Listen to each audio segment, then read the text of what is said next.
ஒரு 10 நாளாவே எங்க வீட்டுக்காரர் ஏதாவது படத்துக்கு போலான்னு சொல்லிக்கிட்டே இருந்தாருங்க. நானும் சரி கொஞ்சம் வேலையா இருக்கேன் முடிச்சுட்டு போலான்னு சொல்லிட்டு, அந்த காம்போ ஆஃபர்லாம் முடிச்சுட்டு அடுத்த நாள் படத்துக்கு போலாம்ப்பா புக் பண்ணிருங்கன்னு சொன்னா, அவங்களும் படம் புக் பண்ணிட்டாங்க. எப்பவுமே தியேட்டருக்கு கடைசி ஆளா போறனாங்க, அடிச்சு புடிச்சு ஃபர்ஸ்ட் ஆளா அன்னைக்கு கூட்டிட்டு போயிட்டேன். ஏதாவது ஒரு ஒரு படத்துக்காவது படத்தோட டைட்டில் பார்த்துறணும் அப்படின்ட்டு.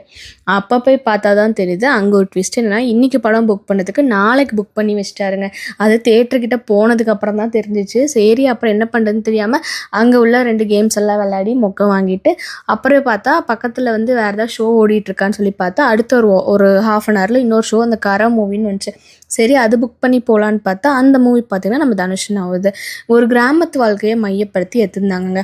இது வந்து பார்த்திங்கன்னா உண்மை சம்பவம் மாதிரியே தான் இருந்துச்சு. ஏன்னா வந்து கிராமத்துலலாம் வந்து அவங்களுக்கு பெருசாக எழுத படிக்க தெரியாதனால அந்த லோன் தரேன் இந்த லோன் தரேன்னு சொல்லி நல்லா மாட்டி விட்டுருவாங்க. அதை மையப்படுத்தி தான் எடுத்துச்சு இந்த படம் எடுத்திருக்காங்க. நல்லா இருந்துச்சு, முடிஞ்சா பாருங்கள்.